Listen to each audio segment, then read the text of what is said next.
Part 3 آپ کی خدمت میں پیش ہے۔ یہ حکمت عملی باقاعدہ سوچ بچار کے بغیر تو معرض وجود میں آنے سے رہی۔ اس کے لیے ہمیں سنجیدگی سے کئی سطحوں پر غور و فکر کرنا پڑے گا۔ فکری اور جذباتی سطح پر، قومی اور سیاسی سطح پر ہمیں ایسے ادارے تشکیل دینے پڑیں گے جو اس سلسلہ میں باقاعدہ کام کر کے کچھ ایسے نظریات اور کچھ ایسے تصورات پیش کریں جن پر عمل کر کے ہم زندگی کے اگلے 50 سال کسی اور نہج پر گزار سکیں۔ ہم مشرقی پاکستان کے المیے سے سبق سیکھ لیں، ہم کراچی کی قیامت پر قابو پا سکیں، ہم افغانستان کی بربادی اور تباہی کا مقدور بھر بحیثیت قوم کشت و ازالہ اور مداوع کر سکیں۔ ان تجربات سے کچھ سیکھ کر بہتر مستقبل کی تعمیر کے منصوبے بنا سکیں۔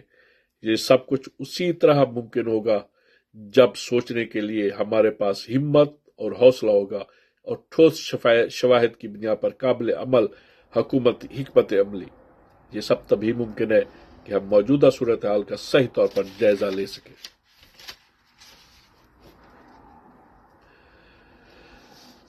اس کتاب کے حوالے سے علمی سطح پر تو کوشش یہی ہوگی کہ ہم تشدد کے بارے میں آپ کے سامنے ایک ایسا مطالعہ پیش کریں جو متوازن ہو اور حقائق پر مبنی ہو۔ تشدد کے اجزائے ترکیبی خاصے پیچیدہ ہیں، ان میں شعوری اور لاشعوری جذبوں اور محرکات کا عمل دخل ہونا لازمی امر ہے۔ تشدد کے منفی رویے کیا ہیں؟ تشدد میں کیا کوئی مثبت پہلو بھی پوشیدہ ہو سکتا ہے؟ تشدد کو تربیت اور تعلیم کے بہانے کہاں تک استعمال کیا جاتا ہے اور کامیابی کی کیا شرح ہے؟ تشدد کے سلسلے میں ایک طرف خوف، ڈر، اضطراب، ہیجان، تشویش اور غم و اندوہ اور دکھ درد کے جذبات رونما ہوتے ہیں، تو دوسری طرف جذبہ اظہار کے زور پر اشتعال، غصہ، نفرت، بغاوت، غیرت، انتقام اور تباہ کاری اور شکست و ریخت کا عمل برپا کرنا، اپنی قوت، ہمت اور توانائی کا دوسروں پر سکہ جمانا، یہ تمام عوامل کار فرما ہوتے ہیں۔ پھر ایک طرف خفت، شکست، درماندگی کا احساس، تو دوسری طرف غلبہ اور فتح و کامرانی کی سرشاری کے جذبات۔ یہ سب نفسیاتی اور اخلاقی عناصر ہیں جن سے افراد کی زندگی اثر انداز ہوتی ہیں اور معاشرے کی تہذیبی اور تمدنی روایتیں نشو و نما پاتی ہیں اور ہماری ثقافتی اقدار اور اچھی بری جو کچھ بھی ہو پروان چڑھتی ہو۔ اسی طرح انسانی تاریخ کے حوالے سے بھی تشدد کی نفسیات اور اس کے عوامل کو سمجھنا ضروری ہے۔ تاریخ اندھا دھند تو اپنے آپ کو دہراتی نہیں، اس میں ایک ارتقائی عمل باقاعدہ جاری ہوتا ہے، لیکن تاریخ کا مطالعہ ہمیں وہ وسائل ضرور مہیا کرتا ہے جو عموماً ہماری حال کی نظر سے کسی حد تک پوشیدہ اور مخفی ہوتے ہیں۔ تاریخ ہمارے لیے ایک دریافت کا عمل ہوتا ہے جس سے ہم اپنے ماضی کے خزینوں سے بہت کچھ حاصل کر کے حال اور مستقبل کو بہتر طور پر استوار کر سکتے ہیں۔ جدید نفسیات ہمیں تشدد کا انفرادی سطح پر مطالعہ کرنے میں مدد پہنچائے گی۔ اسی طرح تاریخ اور عمرانیات اور کسی حد تک علم الانسان ہمیں تشدد کے سماجی اور اجتماعی عوامل کا شعور حاصل کرنے میں ممدوع و معاون ثابت ہوں گے، کیونکہ تشدد کی انفرادی شکل کے علاوہ اس کی ہیبت ناک جلوہ گری تو اب نسلی، علاقائی اور قومی تشدد کی صورت میں ہونے لگی ہے، اور یہ سلسلہ اس قدر مہلک اور خطرناک ہوتا جا رہا ہے کہ اب انسان کا اجتماعی شعور یہ سوچنے پر مجبور ہو گیا ہے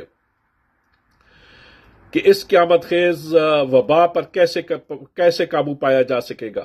انسانی زندگی کی بقا کے لیے اب یہ ضروری ہے بقا کے لیے اب یہ ضروری ہے کہ ہم بیدار مغزی سے تشدد کے عوامل پر غور کریں۔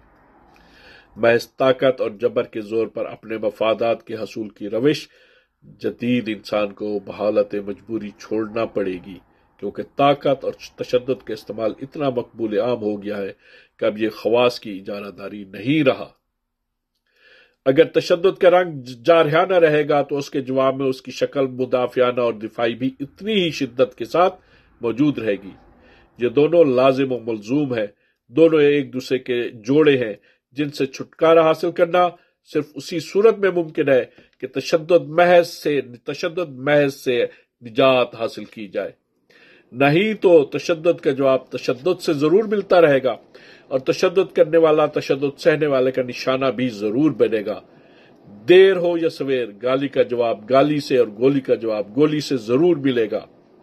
جب تک ہم ایسا معاشرہ تشکیل نہ دیں جس کی اقدار کی سمت ہی کچھ اور ہو اور انسانی زندگی کی تخلیقی قوتوں کا ذریعہ اظہار کا پیش منظر ہی بدل جائے، یہ باتیں تو بہت دور کی ہیں، جن کی طرف اس کتاب کے آخر میں شاید کچھ اشارات بھی پیش کیا جا سکے۔ لیکن اس مطالعے کا اصل مقصد تو محض یہ ہے کہ ہم تشدد کا ایک ایسا جائزہ پیش کر سکیں جو تشدد کی دو دھاری تلوار کی تباہ کاری آپ کے سامنے پیش کر سکے۔